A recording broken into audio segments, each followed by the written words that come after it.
वालेकुम वरहमतुल्लाहि वबरकातुहू। उम्मीद करती हूँ आप सब सेहत और ईमान की बेहतरीन हालतों में होंगी। अल्लाह पाक आप सब की तरफ आने वाले हर शर को खैर में बदल दे, आमीन।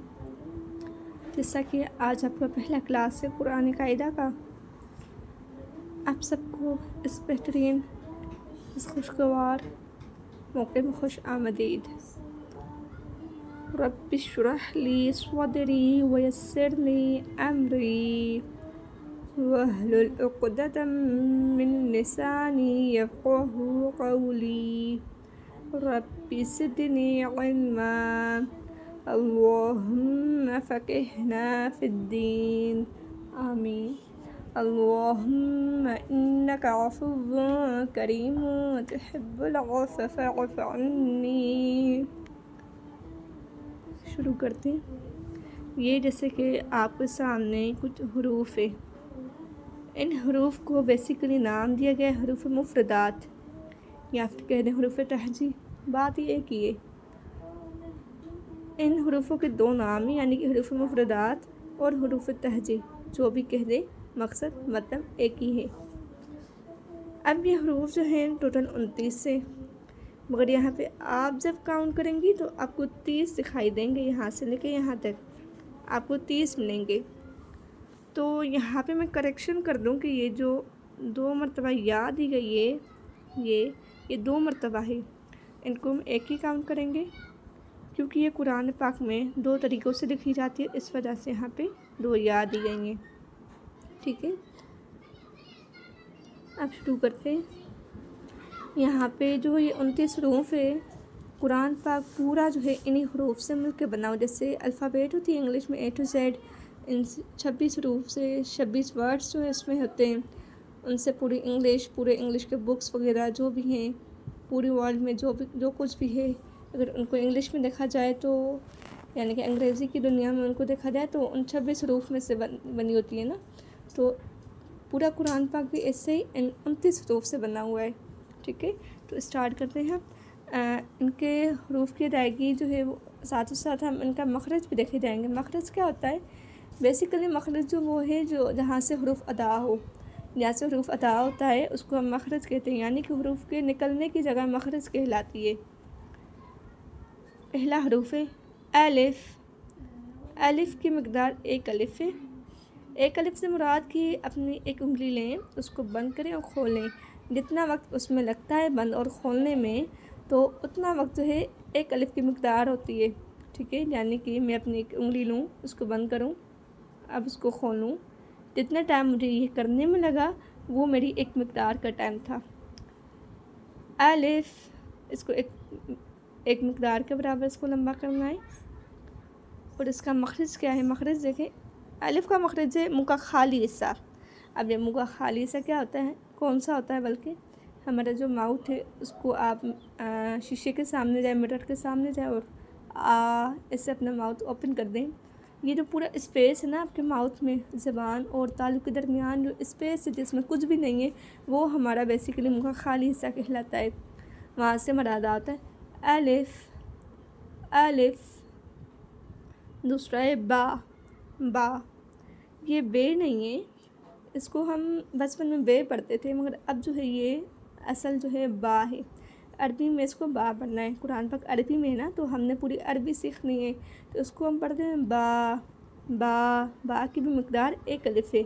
और इसको अदा करते हुए मुँह अपना स्माइली नहीं बनाना। ठीक है, तो इसको मुँह खोल के अदा करना है, यानी कि होंठों को नहीं फैलाना। बा ऐसे। इसका अगर मखरज की बात की जाए तो देखें नीचे वाली पिक्चर में मैंने जो है जी, ये मैंने जो है बा का मखरज आपके सामने शेयर किया है। ये दोनों होंठों के अंदरूनी तरे वाले हिस्से को मिलाने से अदा होता है। यानी कि देखें इसमें, एक मिनट जी, देखें इसके दरमियान जो ये जो है ना, इस जगह को आपस में लाने से अदा होता है बा। ठीक है, उसके बाद आता है ता। इसकी भी मकदार 1 अलिफ के बराबर है। कैसे अदा करेंगे? ता ऐसे पढ़ेंगे। इसके अगर मखरज की बात की जाए तो ये रहा था। और इसका मखरज ज़बान की नोक जब सनाया उलिया की जड़ से लगे। अब ये सनाया उलिया क्या है? ये जो हमारा जो खरगोश होता है, खरगोश के आगे वाले जो दांत होते हैं ना, आगे वाले 2 दांत उसमें होते हैं खरगोश में।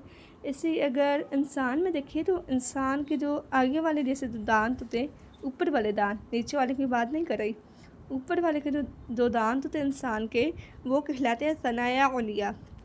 अब उनकी जड़ से क्या मुराद? जहाँ से दांत निकलना शुरू होते हैं वो ऐसा जड़ कहलाता है, और जहाँ से दांत जो है रुक जाते हैं यानी कि जहाँ से नहीं बढ़ते, वो हमारा जो है सिरा कहलाता है। ठीक है, सिरा कह लें, किनारा कह दें, बात एक ही है। सनाया उलिया की जड़ से लगेगी ज़बान की नोक तो हमारा अदा होगा ता। ता अदा करके देखें, ज़बान की नोक, ये जो है हमारी ज़बान की नोक है। ठीक है, इसको जब आप लगाएंगी आगे वाले 2 दांतों की जड़ से तो अदा होगा ता। ता मिकदार 1 अलिफ। अगेन होंठों को फैलाना नहीं, थोड़ा सा पीछे से रिवाइज करें। अलिफ, बा, ता, ता, आगे आता है सा। इसको अदा करते हुए बहुत से लोग क्या करते हैं, सा से, ऐसे यानी कि सीटी की आवाज़ इसमें लाते हैं। तो इसमें सीटी की आवाज़ नहीं लानी, इसको पढ़ना है हमने सा, और ये से नहीं है, एमने से नहीं है, तो ये है सा। अरबी में इसको भी सा पढ़ा जाता है। जैसे पीछे बे ते नहीं था, तो वैसे यहाँ पे से नहीं होगा, इसको बनेंगे सा। सा अगेन 1 अलिफ के बराबर इसकी मिकदार है। और स्माइली फेस करके यानी होठों को फैला के इसको अदा नहीं करना। सा, सा इसकी मिकदार ये तो 1 अलिफ है। और इसके मखरज की बात की जाए, वैसे जो ता का मखरज था वही इसका भी मखरज है, मगर वहाँ पे सनाया उलिया का ये जड़ थी, यहाँ पे किनारा यानी सिरा है। यानी कि ज़बान की नोक जब हमारे सनाया उलिया के किनारे से लगेगी तो सा अदा होगा। ठीक है, अब ये रही हमारी ज़बान की नोक, ये ज़बान की नोक। और इसके अलावा जो हमारा सिरा है यानी किनारा वो ये है। ठीक है, तो इन दोनों को मिला के, इन दोनों को कनेक्ट करके आपस में, तो हमारा अदा होगा सा। सा आगे देखें, जीम, पीछे जितने भी हरूफ देखे सबकी मिकदार 1 अलिफ थी, मगर यहाँ जीम की मिकदार 3 अलिफ है।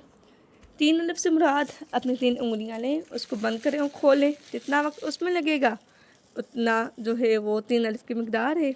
ठीक है, तो अदा करें जीम।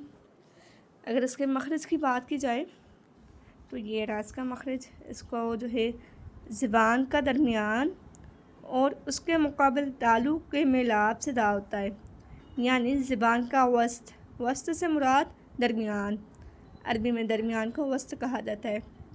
ज़बान का दरमियान जब ऊपर वाले तालु से अटैच होगा, कनेक्ट होंगे आपस में दोनों, अदा होगा जीम।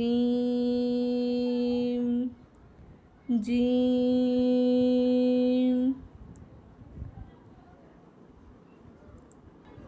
ठीक है, थोड़ा सा पीछे से रिवाइज कर दें। अलिफ, अलिफ, अलिफ, मेरे साथ बोलें, अलिफ, बा, बा, बा, ता, ता, ता, सा, सा, सा, जीम, जीम, जीम। आगे देखें, आगे थे हा, ये हा नहीं है, ये है नहीं है, ये है हा। हा यानी कि ऊपर की तरफ जो है आवाज़ को लेके जाना है। हा, हा जैसे जो है हम एक्सरसाइज करते हैं, रनिंग करते हैं तो थक जाते हैं, तो बाद में हमारी सांस यानी कि आवाज़ हमारी कैसे लगती है, ऐसे आवाज़ होती है ना। तो बेसिकली यहाँ से हमारा हा अदा होता है। हा, हा, ये हमारी हा बारीक है, और पीछे जो हमने ता पढ़ा था वो भी हमारा बारीक है, दोनों हरूफ बारीक है। बारीक से मुराद की पतले पतले पढ़े जाने वाले। ता हा दोनों पतले पढ़े जाने वाले। और इसके अपोजिट भी हैं आगे जो पुर पढ़े यानी कि मोटे पढ़े जाने हैं, तो इसलिए इनका आपने ख़ास ख्याल रखना है। हा हा। अब देखें मखरज या अब जो है ना हा हमारा अदा होता है वस्त हलक से, यानी कि हलक का दरमियान, हलक के दरमियान से हमारा जो वस्त हलक अदा होता है, सॉरी यानी कि हा अदा होता है हलक के दरमियान से। और हलक के बेसिकली 3 पार्ट्स होते हैं। कितने पार्ट्स होते हैं? 3 पार्ट्स। एक रहा अदना हलक, दूसरा है वस्त हलक, थर्ड है हमारा अक्सा हलक। अदना हलक वो हिस्सा आता है जो हमारे मुंह की तरफ वाला हिस्सा होता है हलक का। वस्त हलक जो हलक का दरमियान होता है। अदना हलक जो हमारा अक्सा हलक जो हमारा सीने की तरफ वाला हिस्सा होता है। ठीक है, यहाँ से भी हुरूफ अदा होते हैं, हम आगे चल के देखेंगे वो भी। यहाँ पे आप देखें हा हा हा। ठीक है, ये हमारा वस्त हलक से अदा होता है। आगे देखें खा खा, यानी कि खरोश गले में वाज़ेह हो और इसको पुर पढ़ना है, यानी कि ये भी मोटा हरूफ है, पढ़े जाने वालों में से मोटा हरूफ। और जो है ना एक आते हैं हरूफ मुस्तअलिया जो हर हाल में मोटे पढ़े जाते, चाहे इनके ऊपर ज़बर हो, ज़ेर हो, पेश हो, कुछ भी हो, साकिन हो ना हो, इनको हर हाल में क्या यानी कि मतलब पुर पढ़ा जाता है, मोटा पढ़ा जाता है इसका मतलब। उनमें से खा पहला हरूफ आता है, खा खा। ठीक है, इसकी भी मकदार 1 अलिफ है और इसका भी मखरज जो है वो अदना हलक है। अदना हलक मैंने आपको बताया, ये रखा। और इसका अदना हलक यानी कि हलक का वो हिस्सा जो हमारा मुंह की तरफ को आता है, वहाँ से हमारा अदा आता है खा खा। और मैं आपको एक टिप बता देती हूँ कि हरूफ को अदा करते हैं ना, तो कैसे पता चले कि हरूफ जो है वो पूरा अदा हो रहा है या नहीं। उस हरूफ की आवाज़ आती है, बाद मुझे अलमदा आ की साउंड आती है, आ ये वाली साउंड आती है, तो इसका मतलब होता है कि हम हरूफ को पूरा अदा कर रहे हैं। अब देखें खा खा, पहले खा की आवाज़ आई, फिर आ की आवाज़ आई, खा खा। ठीक है, यानी कि इससे ये पता चलता है कि हर मोटा पढ़े जाने वाला हरूफ उसमें एक मिनट जी, हर मोटा पढ़े जाने वाला हरूफ उसमें अलमद आ की आवाज़ लाजमी आनी चाहिए। ठीक है, आगे चलते हैं। दाल, इसकी मकदार 3 अलिफ के बराबर है। दाल, इसका भी मखरज वही जो ता का था, यानी कि ज़बान की नोक सनाया उलिया की जड़ से लगेगी तो ता अदा होगा। ता नहीं, दाल अदा होगा। ज़बान की नोक जब सनाया उलिया की जड़ से लगेगी तो ता भी अदा हो रहा था और दाल भी अदा होगा। अदा करके देखें एक ही जगह से दोनों हरूफ अदा होंगे, ता दाल। अब सवाल पैदा ये होता है कि दोनों जो है वो ज़बान जो एक जगह पे लगा रहे हैं और साउंड जो अलग अलग क्यों प्रोड्यूस हो रही है। इसका मतलब ये कि ज़बान जो है हमारी ना वो आवाज़ को जो है वो एक नया जो है रुख देती है, यानी कि हमारी आवाज़ को अल्फाज में कन्वर्ट करती है।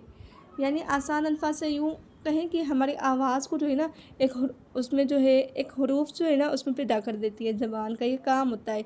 तो इसलिए जो है ज़बान हमारी ता और दाल दोनों की आवाज़ जो है हमारी निकाल रही है, मगर मखरज इनका सेम ही है।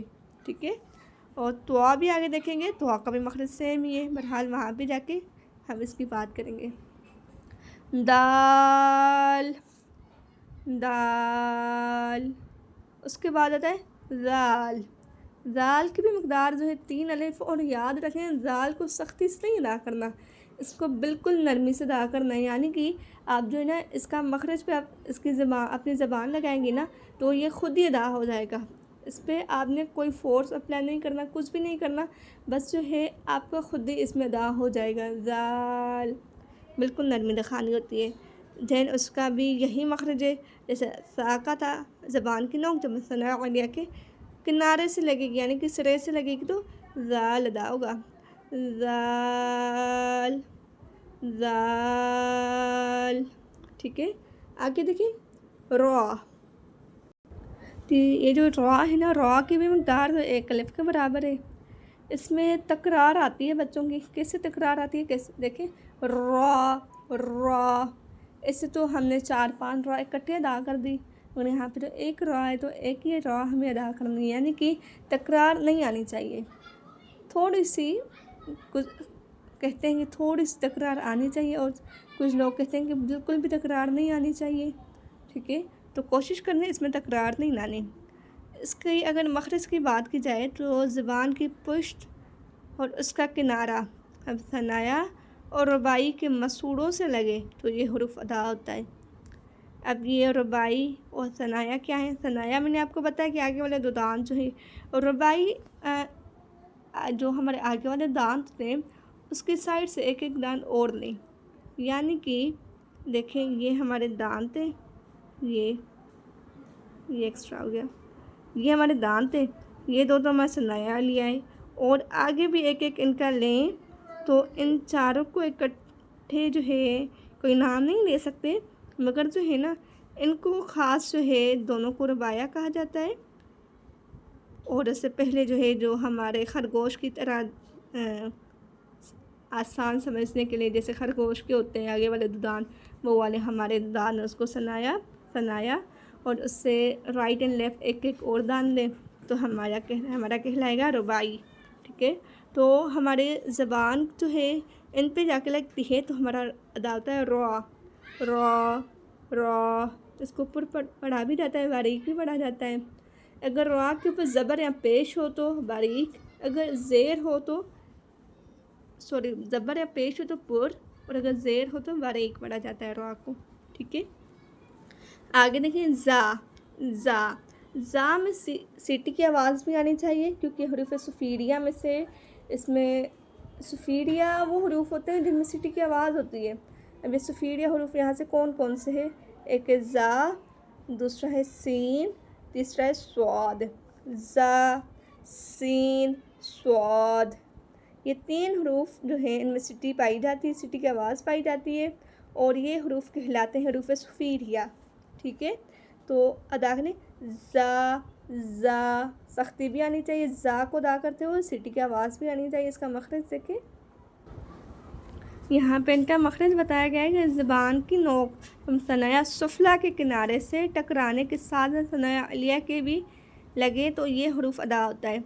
अब इन दांतों के नाम याद करने की ज़्यादा कोई ज़रूरत नहीं है, बस ये याद रखें आगे वाले दांत हैं वो भी आपस में मिलते हैं, और ज़बान का किनारा यानी ज़बान की नोक जो है वो भी आपस में मिलती है इसके साथ, यानी कि 3 चीज़ें आपस में मिलती हैं तो ज़्यादा होता है, यानी कि ऊपर नीचे वाले दांतों दोनों दांतों का सिरा एक दूसरे से मिलता है, ज़बान की नोक भी इन दोनों सिरों से लगती है तो ये अदा होता है सा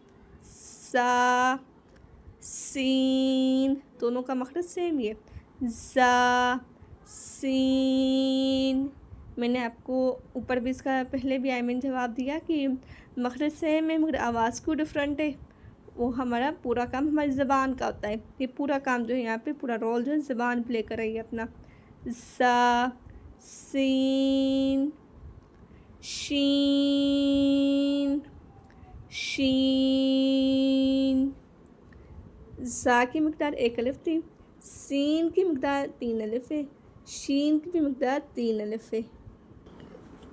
शीन का मखरज देखें, वही ज़बान का दरमियान और ऊपर वाला दालू जो है वो आपस में लेंगे तो शीन अदा होगा। मगर ये बात याद रहे कि शीन को अदा करते हुए पूरे मुंह में शीन की साउंड यानी कि आवाज़ फैल जाती है, शीन शीन, इससे पूरे मुंह में क्या शीन की आवाज़ फैल जाती है। आगे है हमारा स्वाद। स्वाद, सीन और स्वाद में फ़र्क वाज़ेह होना चाहिए। और देखें स्वाद, स्वाद, स्वाद को ऊपर पढ़ा जाता है, सीन को बारीक पढ़ा जाता है। जैसे मैंने आपको ऊपर बताया ता और हा, इन दोनों के ऑपोजिट नीचे भी मौजूद हैं जो ऊपर पढ़े जाते हैं और ये बारीक पढ़े जाते हैं। वैसे ही सीन का भी एक ऑपोजिट है, वो है स्वाद। यानी कि सीन को बारीक पढ़ा जाता है, स्वाद को ऊपर पढ़ा जाता है, मोटा पढ़ा जाता है। तो इसका आपने ख़ास ख्याल रखना है। यहाँ पे मैं एग्जांपल देना चाहूँगी कि सीन स्वाद में अगर फ़र्क कर दें तो कितनी बड़ी गलती हो जाती है। जैसे हमें सूरह इखलास पता है, तो सूरह इखलास में दूसरी आ जाती है अल्लाह स्वमद। स्वमद इसके माना बनती है अल्लाह बेनियाज है। तो अगर हम इसको पढ़ें कि अल्लाह समद, समद, तो बनाउज़ अस्तग़फ़िरुल्लाह, समद की माना होती है हैरान परेशान। अल्लाह के लिए, उसकी ज़ात के लिए हम ये हरूफ, ये अल्फाज अदा नहीं कर सकते। नऊज़ बिल्लाह, स्वमद की जगह पे समद कह दें तो एक बड़ी गलती बन जाती है। आप इसका तर्जमा देखें, अल्लाह स्वमद, अल्लाह बेनियाज है। उस जुमले का तर्जमा देखें आप, तो कितनी बड़ी गलती बन गई ना, सीन और स्वाद में फ़र्क वाज़ेह ना करने पर। तो आपने ध्यान रखना है सीन और स्वाद इन दोनों में फ़र्क वाज़ेह करें। सीन को बारीक, स्वाद को पूरा अदा किया जाता है, स्वाद, ठीक है। इसका मखरज भी ज़ा और सेन जैसा ही है, वहीं से अदा होगा स्वाद। आगे देखें दुआद, इसकी मकदार 3 अलिफ है, इसको भी पुर पढ़ा जाता है और ये भी हुरूफ मुस्तक़लिया में से है। आप आगे जाके पढ़ोगे कि हुरूफ मुस्तक़लिया, हुरूफ सफ़ीरिया, ये आपको अलग से पढ़ाए जाएंगे, ठीक है। तो देखिए हुरूफ मुस्तक़लिया में से आता है दुआद। इसको बहुत से लोग दुआद पढ़ते हैं, दुआद पढ़ते हैं, इसका एग्जैक्ट मालूम नहीं कि इसको क्या पढ़ा जाता है, ठीक है। कुछ उलमा कहते हैं कि दुआद सही है, कुछ कहते हैं दुआद सही है। तो इसको देखें, इसका मखरज क्या है। ये वाले साइड वाले जो हमारे दांत हैं और इसके ये वाले दांत, यानी कि एक तस्वीर में हम देखें इनको मिला के, तो ये वाले दांत भी और ये वाले दांत भी, इन दोनों दांतों से ये किनारा ज़बान का लगता है, ठीक है। तो हमारा ये हरूफ अदा होता है। दोबारा से देखें,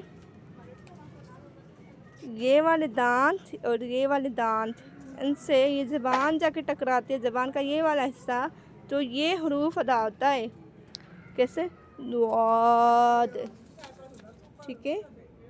इसकी ज़्यादा से ज़्यादा प्रैक्टिस करें ताकि ठीक हो जाए, सबका पुर होना चाहिए। अब इसके मखरज की यहाँ पे देखें वजाहत क्या दी गई है। ज़बान का हाफिया यानी करवट, हाफिया कहा जाता है ज़बान की करवट, यानी ज़बान की साइड्स। कौन सी साइड्स, ये वाली साइड्स तो मैंने आपको बताई, ये वाली साइड्स, ये, ठीक है। तो इनको करवट कहा जाता है। जब दाएं या बाएं जानिब ऊपर वाले 5 दानों से मिले तो ये हरूफ अदा होता है। देखें 5 दाने थी, 1 2 3 4 5, हाँ 5 दाने हैं, इसका मतलब यहाँ पे सही लिखा हुआ है। ज़बान की करवट इन 5 लेफ़्ट और राइट दानों से लगती है तो यह हरूफ अदा होता है, दुआद, ठीक है। बाकी इंशाल्लाह अगला जो है वो कल की क्लास में देखेंगे।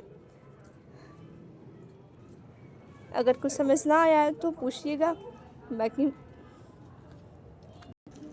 दुआ कर लेते हैं। अभी अल्लाह पाक आप सब की तजवीद को दरस कमाल तक पहुँचाए, आपको कुरान पाक सही सीखने सिखाने वाला बनाए, आमीन। आपको और हम सबको अपने वालिदैन के लिए सदका जारिया बना दे और हमें नेक लोगों में शामिल कर दे, सिरातुल मुस्तकीम पे हमें चलने की तौफीक अता फरमाए, आमीन। अस्सलामु अलैकुम व रहमतुल्लाहि व बरकातुहू।